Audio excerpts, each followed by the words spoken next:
দীর্ঘ ৭ বছর পর মাকে এমনভাবে জড়িয়ে ধরে চোখের পানি ফেললেন তারেক রহমান।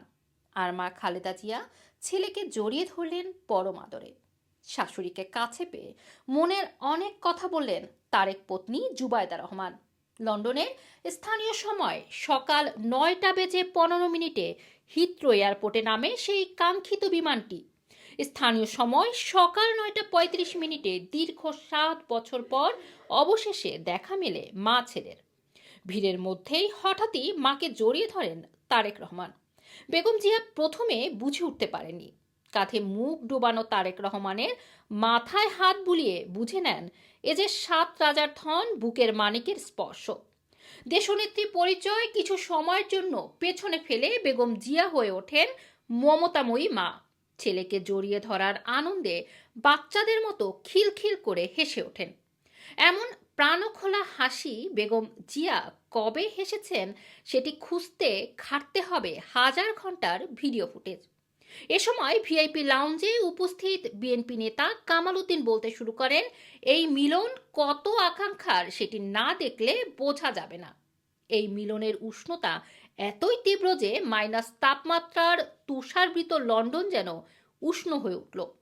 তারও আগে তিনি পুত্রবধূ ডাক্তার জুবাইদা রহমানকে কাছে পেয়ে কথোপকথন সেরে নেন। তারেক রহমান মায়ের হুইল চেয়ার ঠেলে বের হয়ে আসলেন ভিআইপি লাউঞ্জ থেকে, তুলে নিলেন নিজের গাড়িতে। সামনে তার পাশে বসা স্ত্রী জুবাইদা, পেছনে মা খালেদা জিয়া। গাড়ি নিয়ে বের হতেই নিষেধ অমান্য করে এয়ারপোর্টে উপস্থিত হওয়া শত শত নেতাকর্মীরা স্লোগান দিতে থাকেন।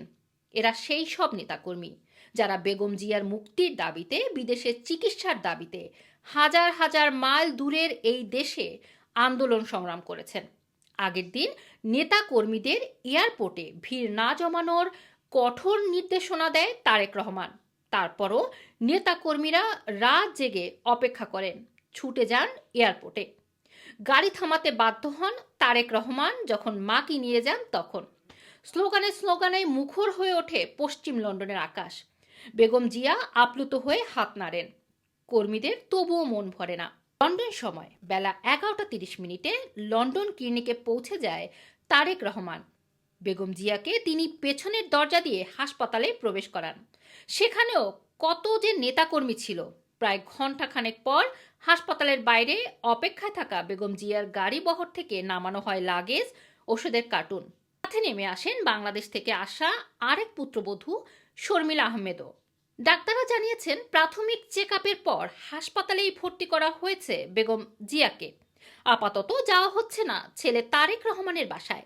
তবে কতদিন হাসপাতালে রাখতে হবে সে ব্যাপারে বিস্তারিত কিছুই জানা যায়নি। বেগম জিয়া ভর্তি রয়েছে দ্য লন্ডন ক্লিনিক। এটি একটি অভিজাত প্রাইভেট ক্লিনিক। দেশের বড় বড় রাজনীতিবিদ, বিখ্যাত ব্যক্তিরা চিকিৎসা করিয়েছেন এখানে। এই হাসপাতালের নিয়মিত রোগীদের তালিকায় আছেন রাজা তৃতীয় চার্লস, যার প্রোস্টেট চিকিৎসা ২০২৪ সালে এই হাসপাতালেই হয়েছে। রাজার পুত্রবধূ এবং রাজপুত্র উইলিয়ামের স্ত্রী কেট মিডলটন, রাজা তৃতীয় চার্লসের বাবা প্রিন্স ফিলিপ, এমনকি সাবেক ব্রিটিশ প্রধানমন্ত্রী ডেভিড ক্যামেরন ১৯৬৬ সালের ৯ অক্টোবর এই হাসপাতালেই জন্মগ্রহণ করেন। রুমানা রাখি, রানা টিভি, লন্ডন।